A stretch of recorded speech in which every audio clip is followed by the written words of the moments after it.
2026 F1 regulations were supposed to be the greatest reset in the history of the sport, but it turned out to be the greatest nuke in F1 history. The FIA sat in a room for 6 years, cooked up a brand new formula, and handed it to the world's best drivers and engineers. And in 3 races, it has already produced a near-fatal crash, sent the 4-time world champion into what can only be described as a full emotional breakdown, failed to start multiple cars on multiple weekends, and broke in qualifying so badly that Fernando Alonso despises the racing corners just like the corners of his hair. Australia. Melbourne, March 8th, the first race of a new era. And before a single formation lap was completed, the 2026 season had already started eating itself alive. Let's start with Max Verstappen, who crashed in Q1, the first segment of qualifying. He locked his rear axle at turn 1, slid across the gravel, and put his car straight into the barrier. Session over and P20 on the grid for the season opener. Now you might think that's just a mistake. Drivers make mistakes. But here's the thing, Verstappen wasn't the only one. The Red Bull was fundamentally inconsistent from the moment they rolled it out. Isak Hadjar, his new teammate who had impressed in 2025, was telling the media before the race weekend that every single lap in practice was as difficult as Ferrari trying to pull off a good strategy. Because under these regulations, you're never arriving at the same speed to the same corner because the battery state changes everything. Now, while Verstappen was preparing for his P20 recovery drive, Oscar Piastri, the Australian at the Australian Grand Prix, in front of his home crowd, clipped the curb on his way to the grid and damaged his McLaren so badly he couldn't start the race. Before the formation lap, before the lights went out, the reigning Constructors champions lost their home hero before a single wheel turned in anger. You genuinely could not script it. And then Nico Hülkenberg also didn't start because of a technical failure in the Audi garage. So 2 races into the new era, counting this as race 0 because it happened before the race. And we've already lost 3 cars before the lights even went out. Incredible.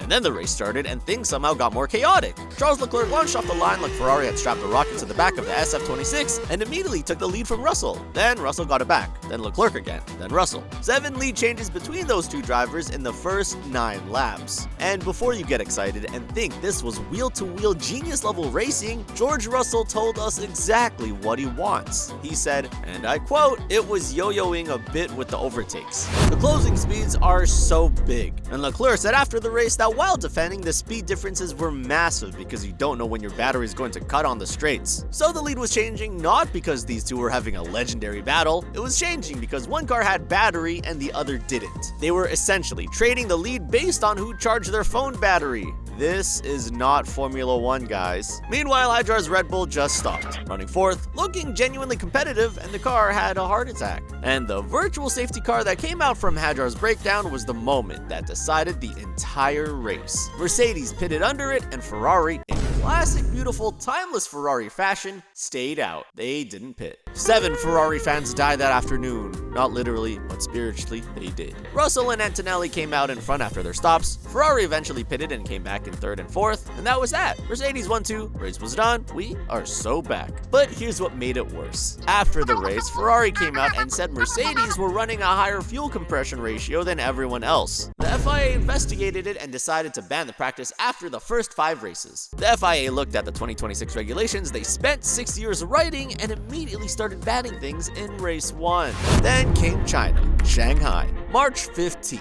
And if Australia was chaotic, China was the race that truly showed how broken things were becoming for some teams and how perfectly others had cracked the code. Antonelli qualified on pole and became the youngest pole sitter in Formula 1 history, 19 years old. Mercedes put a teenager on pole at round 2, and Russell won the sprint on Saturday. So going into Sunday, it was a full Mercedes weekend. But the race started and Lewis Hamilton started 3rd, absolutely launched it into turn 1 and briefly took the lead. Ferrari doing Ferrari things, getting incredible starts, making Mercedes nervous for about 45 big seconds before Antonelli reclaimed the lead on lap 2, and that was the last anyone saw of him at the front. But the real story of China wasn't Antonelli winning. It wasn't Hamilton getting his first podium in a Ferrari, which, by the way, was genuinely emotional, and we'll give that its flowers in a second. The real story of China was McLaren. Lando Norris and Oscar Piastri, neither of them started the Grand Prix. Not because of the crashes this time, because of electrical failures in the garage before they even left for the grid. Piastri, who had already missed Australia after crashing on the sighting lap, now had 0 Grand Prix starts in 2026. 2 races in, 0 laps completed. This is the team that won the championship 6 races early in 2025. These new regulations took McLaren from dominant champions to DNS specialists in the space of 2 weekends. And then there's Verstappen in China.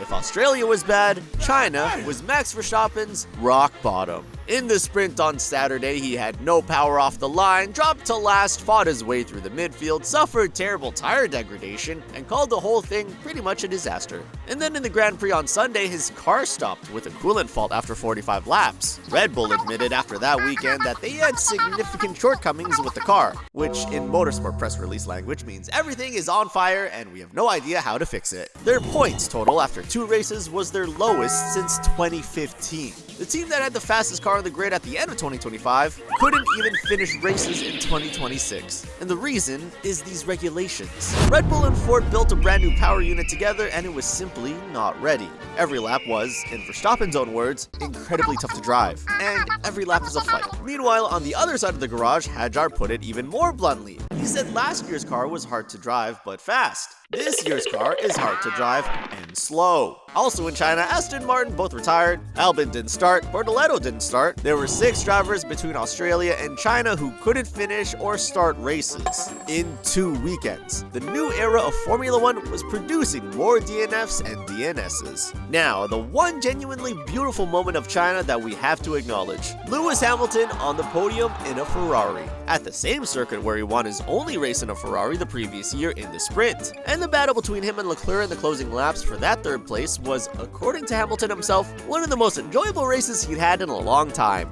And actually, the happiest we've seen him since he's been depressed for the last year at Ferrari. The two of them going wheel to wheel, fighting hard but fair, Hamilton eventually coming out on top. For everyone who wanted to see Lewis in red, this was the moment they had been waiting for. 3rd place in China, emotional on the podium. Hamilton in a Ferrari is genuinely one of the best storylines in years, and China gave us the first real taste of it. But unfortunately, that positive lasted about 2 weeks before Japan happened and everything became very serious very quickly. Japan, Suzuka, March 29th, round 3. And the race that changed the conversation from these regulations are controversial to these regulations are genuinely dangerous. But we'll get to the crash. First, qualifying, because what happened there hurt the soul of every person who loves the sport. Suzuka's 130R corner is one of the most iconic sections of racetrack on the planet. For decades, drivers have appreciated flat out, completely committed, trusting the car, trusting the tires, riding the edge. It's the definition of what Formula 1 is supposed to be.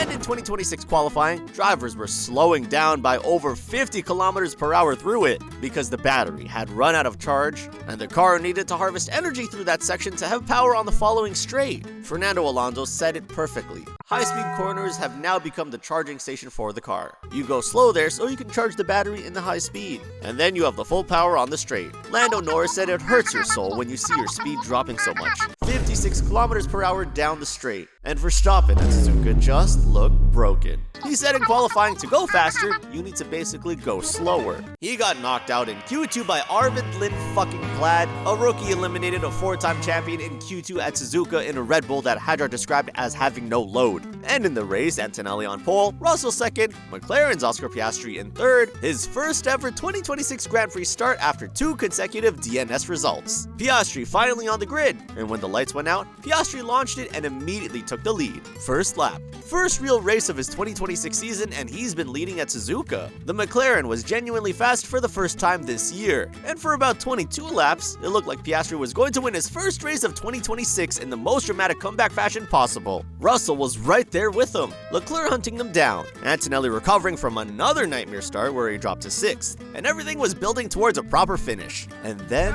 Oliver Behrman crashed. Lap 22, spoon curve. Behrman in the Haas came up behind Franco Colapinto's Alpine. Colapinto's car was in recharge mode, harvesting battery energy, traveling at significantly lower speed than the cars around him. Behrman had no idea. Of course he didn't. The speed difference between the two cars was around 50 kilometers per hour. Behrman put his wheels on the grass to try and avoid him, lost control, and went into the barrier at 191 miles per hour. 50G impact. The car was in the barrier facing the wrong way, pieces everywhere. Behrman was helped out of the car by marshals and slumped to the floor, unable to put weight on his right knee. He was taken to the medical center. Thankfully, after an x-ray, no fractures, just a right knee contusion. But the images of him limping away from that car told you everything. This was not a normal racing accident. This was a direct consequence of these regulations creating speed differences between cars on the same straight that should never exist at this level.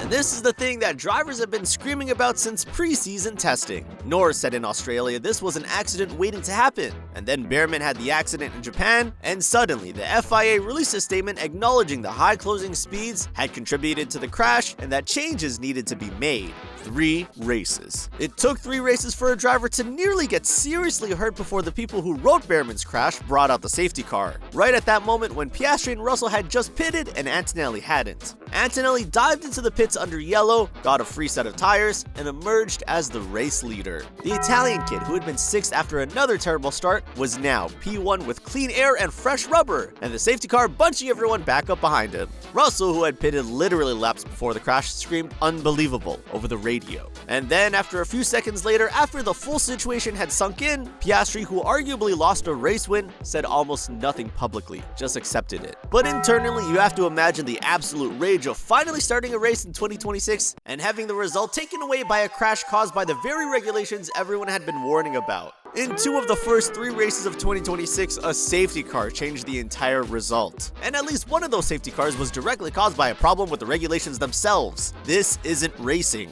Antonelli held the lead, controlled the restart, pulled away from Piastri, and won by over 13 seconds, his 2nd consecutive Grand Prix win. The youngest championship leader in Formula 1 history at 19 years old, 9 points clear of Russell. And look, Antonelli is genuinely talented. Nobody is denying that. He put the car on pole, he managed the race perfectly after the restart, and he deserved the win in the way that it played out. But if Behrman doesn't crash, he probably doesn't win that race. And the crash happened because of a regulation that was supposed to make F1 more exciting. That's the uncomfortable truth sitting behind every headline about the youngest champion leader in history. Meanwhile, Verstappen finished 8th. This is the same circuit he has dominated in the past. The Red Bull was so bad at Suzuka that Hadjar described having no confidence to attack any corner. Verstappen said the car went from one extreme to another between sessions, between understeer and oversteer, and that he was just bleeding lap time everywhere. He said it went and got worse from final practice to qualifying, even though they barely changed anything on the car. At this point, Verstappen has openly questioned his future in Formula 1. He's called these regulations anti-racing. He's called them Formula E on steroids. He said that anyone who enjoys this racing doesn't understand motorsport. And look, Verstappen is many things, but stupid isn't one of them. When the 4-time world champion is questioning whether he wants to continue in the sport, and when his arguments are backed up by a car that is producing the team's worst points return since 2015, it's incredibly tough to drive. There's no balance. I cannot lean on the car. You have to at least entertain the idea that he has a point. Because here's the broader problem with these 2026 regulations that goes beyond any single team or any single incident. Qualifying is broken across the board, not just for Red Bull. Leclerc, one of the best one-lap drivers in the history of the sport, has come out and said the days of crazy on the edge Q3 laps are gone. Whenever I get to Q3, I start losing time in the straight. So I make time in the corners, I lose time in the straight, and this is very frustrating. In China, Leclerc came off the throttle slightly at the wrong point, and the car's algorithm penalized him by cutting power deployment at the wrong moment. The car was literally confusing itself. In Suzuka, Verstappen said to go faster, you need to go slower. The entire concept of qualifying, one flying lap, maximum commitment, driver versus the limit, has been undermined by a system that rewards energy conservation over outright speed. These regulations were designed to showcase the best drivers in the world. Instead, they're showcasing the best energy management software in the world. And the computers don't have helmets or fan bases or feelings or anything that makes Formula 1 worth watching. And the yo-yo racing that everyone keeps talking about, the overtakes, yes, there are more of them. Australia had 75 more overtakes than the same race in 2025. But quantity is not quality. When a driver passes someone because his battery happened to be charged and the other guy's wasn't, that's not a racing moment. You boost past, then you run out of battery on the next straight, then you boost past again. Back and forth, nobody actually going anywhere. And the really uncomfortable thing that nobody in charge wants to admit is that the core problem is not changing. The FIA held an emergency meeting on April 9th to try and fix things before Miami. Teams, engine manufacturers, FIA officials, all in one room trying to put a plaster on something that needs surgery. They can adjust thresholds, they can tweak parameters, they can reduce how much energy needs to be harvested per lap. But the fundamental architecture of these power units, the thing that creates the speed differences, the thing that killed qualifying, the thing that caused Behrman's crash, that isn't going anywhere. They've built this over 6 years and they're not tearing it up after 3 races, so F1 will spend 2026 treating symptoms while the disease keeps running. 3 races, 2 McLarens that couldn't start a Grand Prix, a Red Bull that made the 4-time world champion feel like a test driver in the car with no setup, qualifying at the greatest circuit in the world reduced to a battery management exercise, and a crash at 191 miles per hour that proved every warning drivers had been giving for months was completely valid and completely ignored. The 2026 regulations aren't just a work in progress. They are a warning sign. And the scariest part isn't what's already happened, it's what's coming. Because if Suzuka's spoon curve could produce what it produced in March, wait until they get to Silverstone. Wait until they get to Spa. Wait until they get to Monza, where these energy issues will be amplified on the longest straights of the season. Miami cannot come soon enough, not because it will fix everything, but because at least it will tell us how much worse things can get.